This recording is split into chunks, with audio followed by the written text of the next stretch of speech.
You're listening to the Look Great Naked podcast. I'm your host, Eric Bach. This is the podcast for men and women who want to look great naked without living in the gym.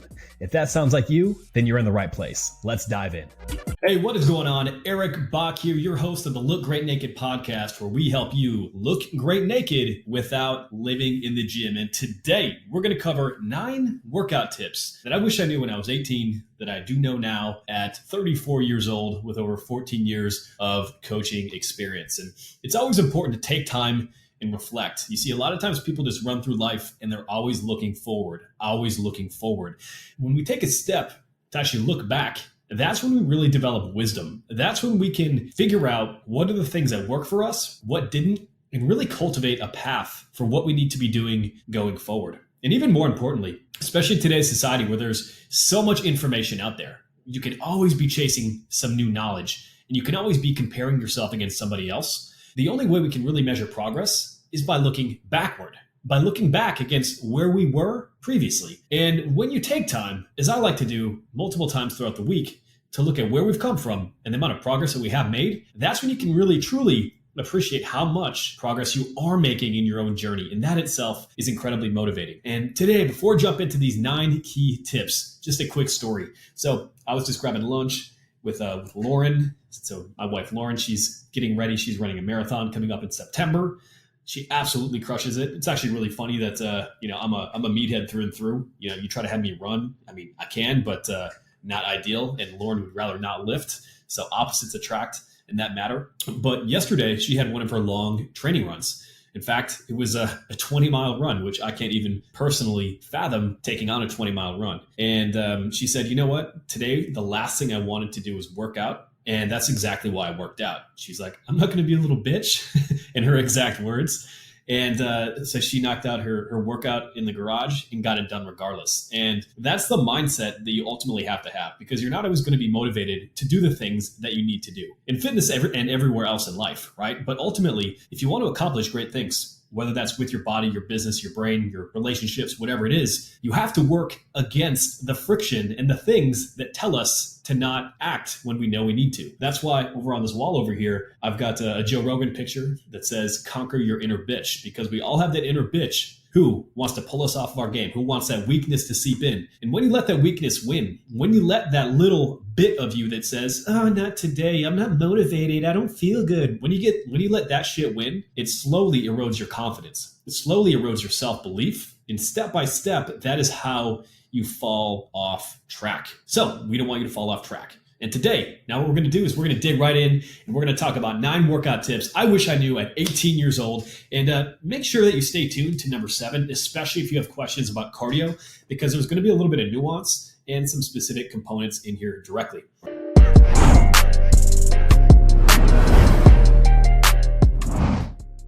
Number 1 is get strong as fuck first. That is your foundation, right? We need to get strong on big compound movement patterns, because strength is the foundation of everything else. When you get stronger in exercises like a squat, variations of a deadlift, a press, a pull, a carry, a lunge, whatever it is, these big compound exercises that impact the greatest amount of muscle mass that you have on your body, this will directly help you build muscle when you are a beginner. But more importantly, when you get stronger, this improves your work capacity. If you have somebody who can do a back squat with 315 pounds, training with somebody who can do 225 for 3 reps, right? If those people are training together and then they have a 10 rep set, guess who's going to be able to do more weight for the 10 reps? The person who has that bigger base and foundation of strength, right? So indirectly, what getting stronger can do, it's going to allow you to lift more weight for more reps, to create more damage, to create more tension within your muscles, to maximize the muscle growth process. And if your goal is to lose fat right now, well, guess what? Heavy strength training increases myogenic tone. So a lot of people hear the word tone, they're like, I want to tone up, I want to tone my body, whatever it is. Well, tone, if we're talking about what you can actually do, what these people are referring to is often definition. However, tone, if you want to be able to have muscles that appear more dense, more defined, even at rest, heavy strength training improves myogenic tone directly within the muscle. So we want to focus on strength first as the priority in your training. Without that foundation, your ability to maximize muscle growth and even leanness can truly be held back because you haven't mastered these components. In addition, when you focus on getting strong and making that the primary goal for a while, that's going to teach you how to treat strength as a skill, because strength is a skill. When you go through the process of getting stronger on a bench, on a squat, on a deadlift, any of these compound exercises, you learn how to optimize your technique to the point where you become an expert at knowing how your body moves. And ultimately, especially when it comes to transforming the way that your body looks down the road, you need to be able to have rock solid technique so you can shift your focus from just pushing my knees out, from just completing the lift, to being able to get into your muscle, to improving that mind-muscle connection. So when you focus on strength as a foundation and you treat strength as a skill in terms of the way that you're developing your skill as a lifter, as an exerciser, that gives you the foundational skill set to apply all these different methods within your training much more effective long term.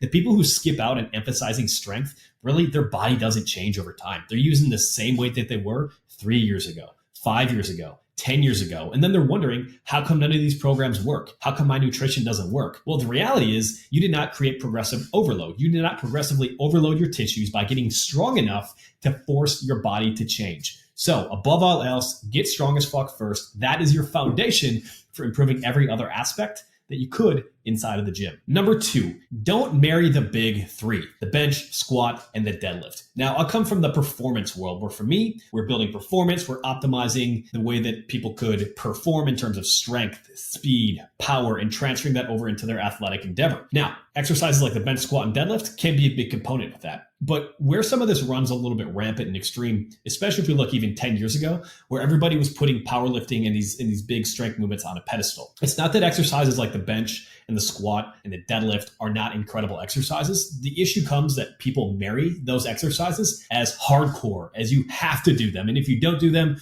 you're a pussy, whatever it is, right? You see stuff like this all the time in the fitness industry. What we need to think about is not just focusing on exercise selection in terms of what the specific exercise is, like a barbell bench, a barbell back squat, a deadlift, but instead movement patterns. Because especially as you get more training volume under your belt, the more time that you have with your lifting, the more these barbell exercises don't necessarily serve your body. You might be in a position where your shoulders are beat up, where you have to do a dumbbell bench press, or you have to focus on a front squat because you can't maintain optimal spinal position on a back squat. Or instead of a deadlift, you do a trap bar deadlift because your L4, L5 is flexed and rotated, something like that, right?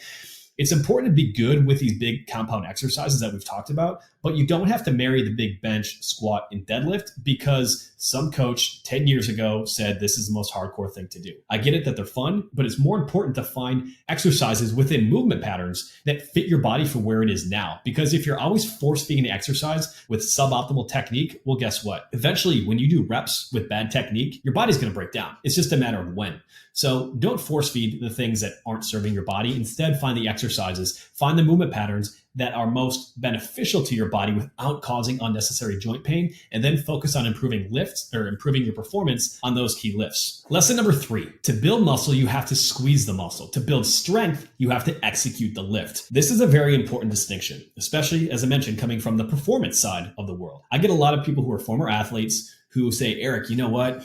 I've been strong, I've been active, but I don't really look like I lift. I want to look like I lift now. Got it. So here's the big distinction. When you're generally training for performance, and this can even be strength performance, you're focused on executing the lift against the load, right? You're focused on completing the squat, completing the deadlift, completing the power clean, jumping as high as you can. When it comes to transforming your body, yes, that foundational piece is important to know how to execute a lift for the performance aspect. But if you want to build muscle, you have to be able to squeeze the muscle. You have to have that mind-muscle connection.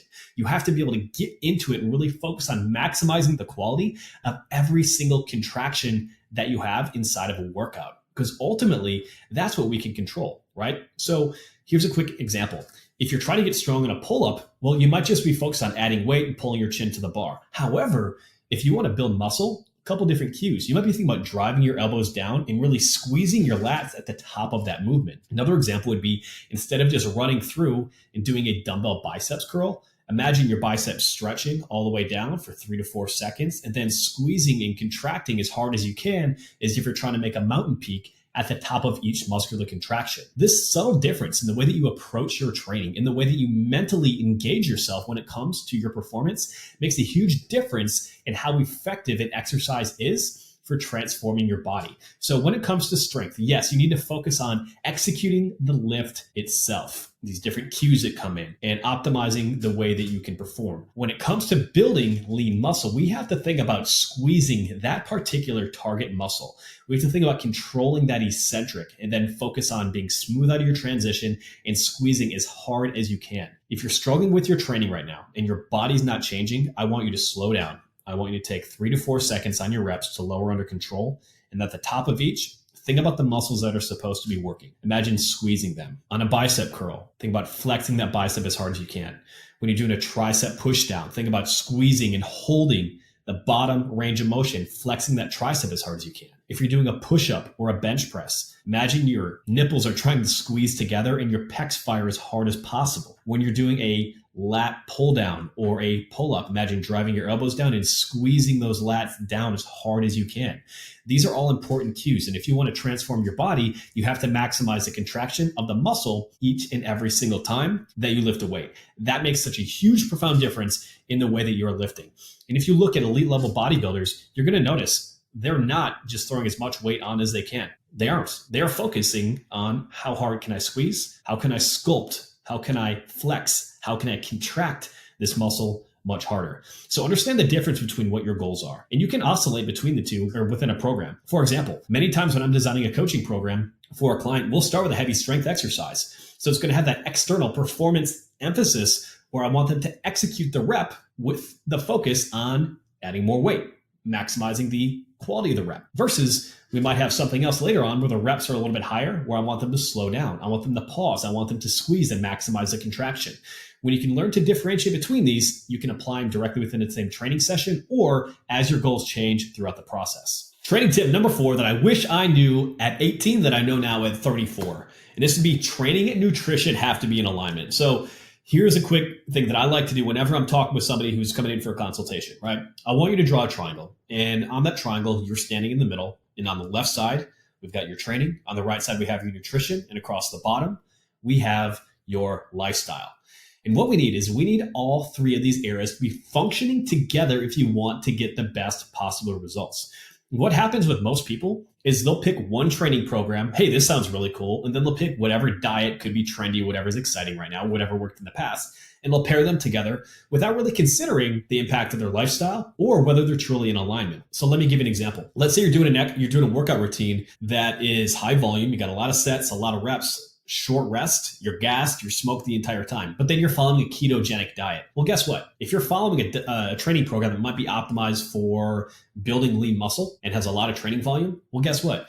Carbohydrates are going to be crucial to optimizing that muscle building experience because your body's going to burn through muscle glycogen to be the optimal fuel source for those particular workouts. However, if you don't have carbohydrates into your diet, guess what? You can't maximize recovery for the training program that you're doing. And if that stress is too high from that training program and you're not recovering based on what your diet is set up like, well, guess what? Your body's not going to change. So even if you're doing 2 things that could be potentially healthy, if they're misaligned, they're not going to work. And then the third component, as I mentioned, is your lifestyle. Take this into consideration. Let's say right now you're 35 years old and you're trying to train the same way that you did when you're 22. And so your training, it's the same as when you're 22. But tell you what, now you've got 2 kids, you get 5.5, 6 hours of sleep a night. Your career is a lot more stressful. Your life is just more stressful in general. And then your diet, you're still kind of eating like you just graduated college. Okay, well, here's what's going on, right? So you're training that same trigger that's used to transform your body is more stressful because 35, you're not 22, 23 anymore. This is the way it goes. But then your nutrition isn't going to meet that demand and your recovery is less. So a lot of times what happens in this case is you have people working incredibly hard, but they're not getting results because there's a misalignment between what is going on, the physiological trigger, that's your training, and then the recovery side, which is your nutrition, which is your sleep, which is your stress management. And so understand that when it comes to optimizing your body and building the body that you want, you have to have synergy. You have to have alignment between all these different things going on. Let's say you want to do a low carbohydrate diet. That's great, but you should take down your training volume so your body can actually recover from what you're doing. Otherwise, you're just going to be completely blown out, right? A very common example that I see, I'll give you an example for women, right? An example for women would be, hey, yeah, I'm following a workout, I'm lifting weights 3 to 4 days a week, but I'm also doing, a high intensity interval training class. And then I'm doing cardio after the gym 2 or 3 days a week. And I'm following a ketogenic diet because every time I eat carbohydrates, it feels like I gain body fat. Okay, well, let's take this down a little bit. So when your training is based around exercises that use carbohydrates as the primary fuel source, which is most of them except for walking, basically, right? And then you don't supply that for your body, can it go through, can it create, glucose? Can it do some of that stuff? And can we restore glycogen? Yeah, we can break down fats for fuel, all this stuff. However, it's not optimized. So just because your body can do certain things, it doesn't mean it's optimized. And so what happens in this case with women is, okay, you're training hard, but you don't have enough fuel. And then you're stressed because you get more stressed. And then you're following a low calorie, low carbohydrate diet. And so pretty soon that stress goes up, your sleep goes down, thyroid function can go down, and so can your body's ability to actually handle carbohydrates. So then as soon as you overeat carbohydrates, which often come in the form of junk food for many people, because it's more of a stress reaction at this point, then you gain body weight, and then you're like, oh my God, it's the carbohydrates. Well, it's not really the carbs. It's one, your body is misaligned between the training that you're doing, which is causing a hyper stress state. And then when you're in that hyper stress state, you're grabbing foods that are going to be higher in sugar that your body can't really handle right now because of what you did with the diet and the lack of recovery side, not because carbohydrates are bad. So there has to be an alignment between the things that you're doing. And this is where a lot of people run into battles. They run into battles because they're doing something that worked before that no longer works the same way. They're doing something that seems to be trendy, but it doesn't align with what they're doing with their workouts or with their nutrition. And so what you need more than anything is getting those things into alignment, your training, nutrition, and your lifestyle in order to get the best possible results. Workout tip number 5 that I wish I knew at 18 that I know at 34. If you're not proactively reducing your stress is proactively sabotaging your results. What does this mean? As life gets more stressful, you have different things going on, that changes the way that our body can recover. So let's say, for example, you're getting 5 hours of sleep at night, you're waking up, maybe you got work stress going on, your brain is ruminating at night, the overall state of the world sometimes isn't great, causing you some external stress, you had a fight with your spouse, all these different components. Well, if we look at what happens to your body when you're in a stressed out state, it's not good, right? So stress can increase cortisol, your body's primary stress hormone. It stays chronically elevated. This can lead to a lot of issues from disease, inflammation, so on and so forth. And chronically elevated cortisol can also decrease the way that thyroid functions. And it can decrease insulin sensitivity, how well your body handles carbohydrates. And, oh, by the way, when we're stressed, what kind of food choices are we making? Probably not good, right? If you come home after a long day, you didn't get enough sleep last night, and you're hyper stressed out and you have no good food, you might be making an order to DoorDash that you're not proud of later on, right? So ultimately, what we have to think about is a lot of times what happens is stress creeps up from everything else in our life, and we try to keep everything else the same. It doesn't work that way. We have to think about this synergy component that we just referred to. And if we're not proactively reducing stress will proactively lead us to act incongruently with what we want. We're going to cheat on our diet. We're going to reach for that vice. We're going to skip a workout even though we know that we should not, right? And so what do we need to do to proactively reduce stress? A couple things. Number 1 is going to be optimizing sleep. Everything else is a detail in comparison to optimizing sleep. So number 1, focus on going to bed and waking up at the same time each day as close as you can. Even on weekends, I just give myself like a 1 hour buffer so I get a little bit more sleep, but nothing more than that. Reason is, if you're going to bed and waking up at different times, you're effectively giving yourself a jet lag each and every single day. We do not want that. And those inconsistencies in energy lead to inconsistencies of stress, and pretty soon you're starting the day behind. Number 2, 3 hours before bed, try to cut off your food intake. Reason is, when we're eating at night, it's not that it's going to cause us to gain weight, it's going to decrease our ability to sleep. If your body is still focused on digesting food, guess what? It's not going to be able to be focused on as much. It's not going to be able to go through and do the mental defragmentation, memory consolidation, stress reducing process that it does at night. So it's not that eating after weight causes you to gain weight. Eating after 8 causes you to struggle to actually fully cognitively repair the damage that is going on with the recovery process. Number 2, 2 hours before bed, try to cut off any work, anything else that can be causing more inputs. As an example, right here, and if you're seeing this on video, I just held up my calendar. I write down everything I need to be doing the next day before I leave work, right? And so when I'm done, I am done. If I allow work to bleed over into that 2 hour window, it can be very easy to check email, and some bullshit problem that popped up in your day is then causing you to ruminate. I strongly suggest keeping a journal, writing down everything that needs to get done before you leave the office for the day so you can come back and deal with that problem then.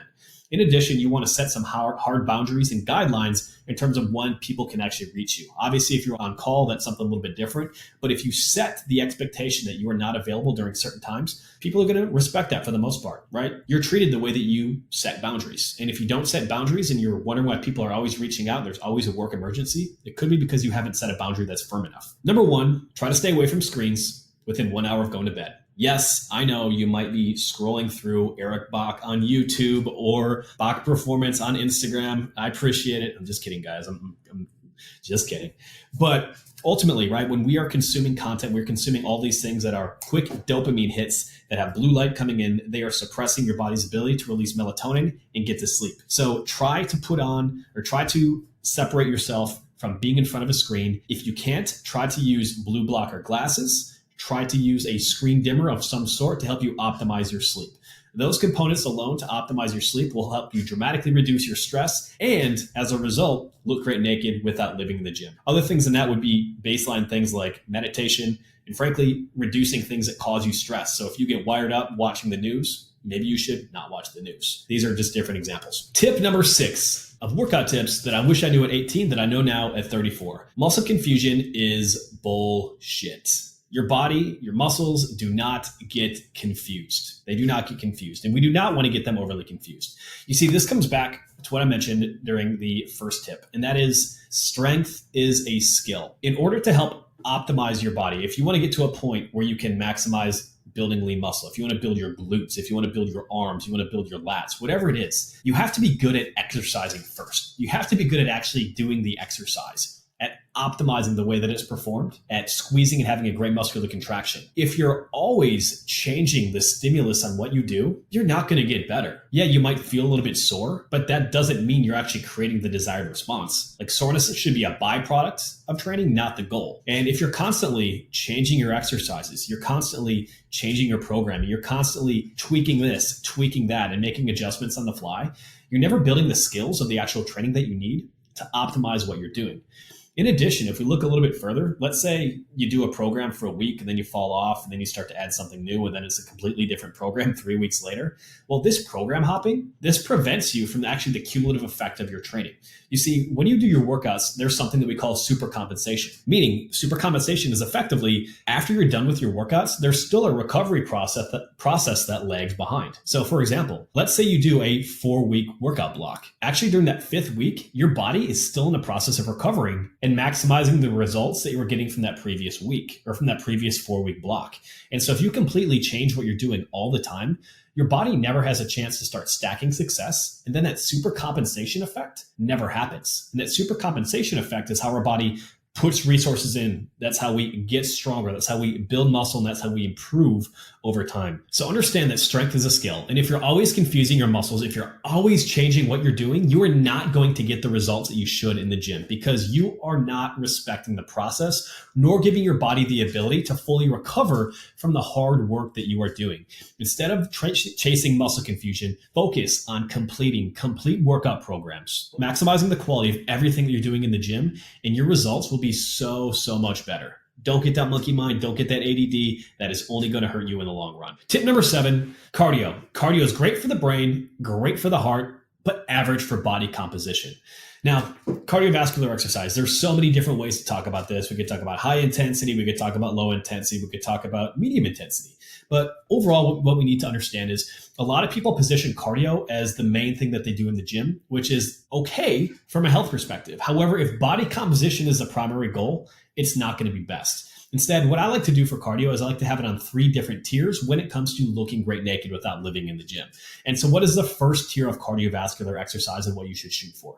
Well, before we go there, strength training needs to be that foundation, right? So get 3 to 5 days of lifting. That's going to be the foundational piece. But with cardio, what we should be doing is we should aim to be getting 8,000 to 10,000 steps per day. All right. And the reason we want to do this is a very simple baseline level of activity. You can do this with a couple of short walks throughout the day, through parking further away from your normal spot in the office and walking the extra 1 to 2 minutes. We need to get a baseline level of activity, not just for losing body fat, but just for underlying health. Right? All the data that comes out on sitting being incredibly destructive for your body, it's alarming, right? Like when you're sitting nonstop throughout the day and not moving for hours on end, your enzymes inside of your body, that actually help control burning body fat slow down dramatically, right? On top of that, you're not getting as much blood circulation, lymph circulation, all of these different things going on.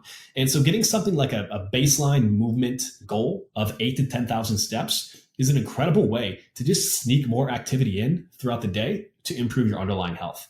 And so as a baseline, what I recommend a lot of my clients do, go for a 10 to 15 minute walk right around sunrise, right? Do something early in the morning, get the ball rolling, stack a win for the day. Number two, do something again right around lunch. So if you go out for lunch, add in a 10-minute walk right at the very end. And then in the evening, same thing. After you have dinner, grab the family and go for a 10 to 15-minute walk. If you can start to add these little bits of activity into your day, you're going to be amazed not only how fast your body's going to change, but you're going to feel better. You're going to look better. You're going to be less stressed just by getting more active throughout the day.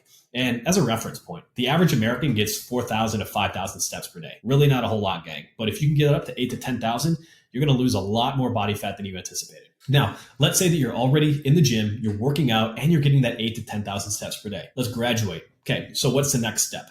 The next step would be zone 2 cardio. So zone 2 cardio is cardiovascular exercise. That's a little bit challenging. It's above what you would be doing walking, but you should be able to still hold a conversation. So one quick way to do this, and you can use really any tool that you want. You can use a bike, a rower. You can do different devices for 3 sets of 10 minutes each.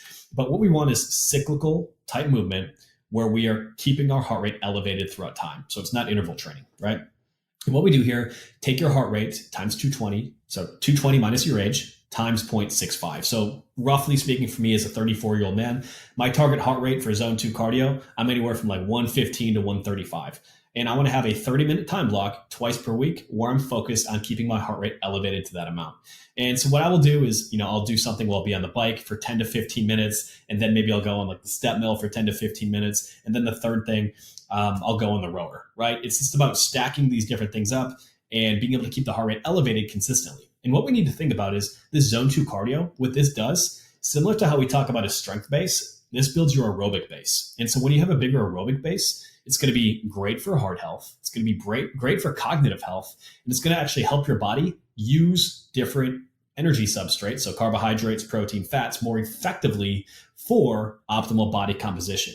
And we're going to start to have, again, a lot of those long-term health benefits that we need for cardiovascular exercise, right? So we want to get 8 to 10,000 steps. That would be foundational piece number 1. And then number 2, if we graduate to that, we want to go zone 2 cardio twice per week, about 30 minutes, and your heart rate should be 220 minus your age times about 0.65. If you're around my age, 34, about 110, 115 to 135 as a target heart rate during that entire duration. Now, let's say you have a shitload of time on your hands. You're already training consistently. You're getting those steps. You got that zone 2 cardio. Now you want to ratchet things up with some interval training, something higher intensity. Great. Big thing to understand with high intensity training, you should be working past the point where you can't hold a conversation because the intensity is so high. A lot of people will do like an attempt at high intensity training and really they're only in zone 2 or zone 3. They just don't have that cardiovascular base at the very beginning in order to actually ratchet it up to the intensity that they need. So if you're going to do high intensity training, this needs to be all out effort. Right. So, for example, I box every Wednesday. Big shout out to Back Bay Boxing here in Charleston. And when I'm doing that, my heart rate is redlined for much of the activity, right? Because my guy Johnny is just pushing me and whipping my ass the entire time. It's a great time, but I am absolutely exhausted between rounds when we're going. But so when it comes to high intensity interval training, when it comes to hitting that zone 3, 4, and 5, you have to understand that to be able to put out enough intensity to get your heart rate up towards those maximal amounts, a lot of times you need a lot more rest. As an example, when we used to do NFL combine training, working with elite level athletes, sometimes your rest periods when you're doing something that's an all out activity is as high as 1 to 10 or 1 to 20. Meaning, like if you're doing sprints for all out cardio and you're doing a 100-meter sprint and you get there in 15 seconds, to optimally recover from something like that, you might need 3, 4, 5 minutes in between. So you can actually get to the point where you are hitting your heart rate up to that same amount and generating that much force. That's a little bit more on the performance side, but that's an important perspective to have, especially if you're doing something that's higher risk, like sprinting. Now, if you're doing something like an interval training class where your heart rate does stay constantly elevated, understand that to a point, if you don't have that baseline foundation from the previous steps that we talked about, the baseline steps and that aerobic base, your ability to continuously get to those higher levels of heart rate and actually recover are going to be limited. That's why if you just start doing interval training for the first time in a long time and you go balls out right away, you might be crushed after 5 minutes, right? Because you don't have that aerobic base beforehand to actually recover and get your heart rate back down before you can perform again. So when it comes to that, right, if you want to be able to add that high intensity interval training, 1 to 2 times per week is perfect. On top of that zone 2 cardio, you can even replace one of those days. A lot of times, if the intensity is going to be high enough, where we're really redlining your heart rate up to that maximum amount, then we're probably talking, 10 to 20 seconds on, and it could be a minute off, and you're doing this for 10 to 20 minutes tops. So it's not a 30-minute athletic conditioning class where you're jumping around and doing all this stuff. It should be very focused effort. In order to do that, you can do things like hill sprints. You can use battle ropes. You can use an air bike. You can use any of the modalities that you typically see. You just have to ratchet up the intensity and then have the appropriate rest period. You want that rest period to be enough where your body can actually clear the lactate, where you can actually build some local muscular endurance, and then ratchet that activity back up within a meaningful time. All right, workout tip number 8 for the things I wish I knew at 18 that I know now at 34. That would be no pain, no gain often means no gains and lots of pain. You see, people tend to wear their training as a badge of honor. People like to be hardcore. They like to talk about injuries, the things that they worked around and all this stuff. Ultimately, listen, you got to learn the difference between good pain and bad pain. And so good pain could be the burning that you're feeling in your biceps during a set of curls. It could be the way that your legs are on fire during a set of bike intervals that have you absolutely, redlining your heart rate for a bit. However, there's a difference between that pain and then the chronic ache and pain that you have in your knees, the nonstop stiffness and the occasional jabbing pain that you have in your back. You see, when you are having these pains that are more indicative of an injury, of some long-term joint health, and you're consistently doing things that are causing that pain to come back, you're eventually going to pay the price. You're going to pay the price in terms of big injuries. You're going to pay the price in terms of physical therapy, in terms of needing more massage therapy. And this kind of ties back to not living and dying by any particular exercises, and instead finding the exercises and the training methods that are best for your body right now.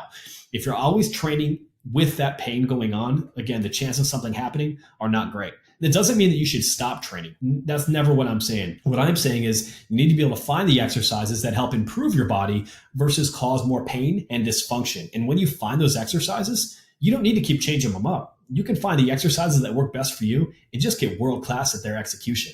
That is going to be the way to be able to build the body that you want and do so in a way that doesn't beat the crap out of your joints. And tip number 9 of workout tips I wish I knew at 18 that I know now at 34. And it's that success comes from the ruthless execution of the basics. The best bodies, the people who have the best performance, the best health, they don't focus on doing tonal, on all these last second gadgets that come out everywhere on social media, on whatever gimmicky diet is out there.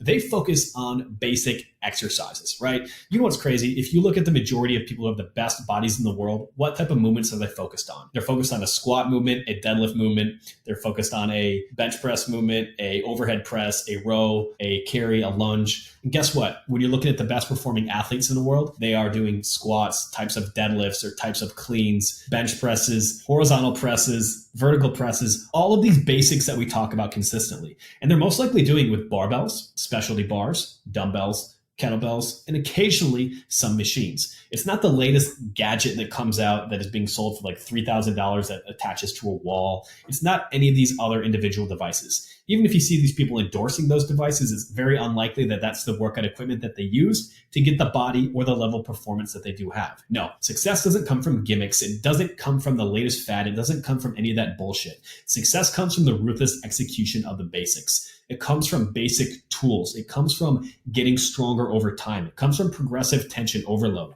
It comes from eating foods that generally had a face or came from the ground that are high in nutrients but lower in calories, not completely demonizing one macronutrient here or another one over there. And it comes from sleeping, recovering, and taking care of your body, not just jumping in an ice bath and then trying to neglect 5 hours of sleep by drinking 7 cups of coffee. Success comes from the ruthless execution of the basics. And if you apply that and these other 8 tips that we've talked about directly, you can radically transform your body. It doesn't need to be complicated. You don't need to live in the gym. You don't need all the gimmicks. What you do need is you need a simple, a straightforward plan, one that factors in the synergy between your training, your nutrition, and your lifestyle. And if you want to get one of those plans, All you need to do is head over to bachperformance.com/call. You apply, and you and I will hop on a strategy call and break down the step-by-step process that you need to look great naked without living in the gym. Gang, hope you enjoyed this podcast. I had a blast. If you have any questions, comments, please drop them in the comments section below. And if you're loving this podcast so far, drop me a 5-star review, and I'll reach out and hook you up with something special. All right? Thank you very much. I'll talk to you soon.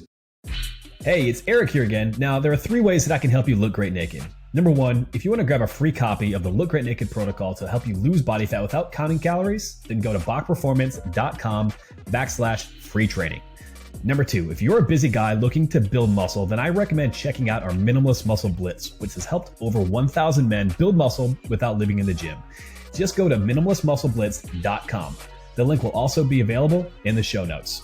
Or number 3 and last, if you want to work with me directly and get the best results possible, apply at bachperformance.com/coaching to look great naked without living in the gym. Until next time, my friend.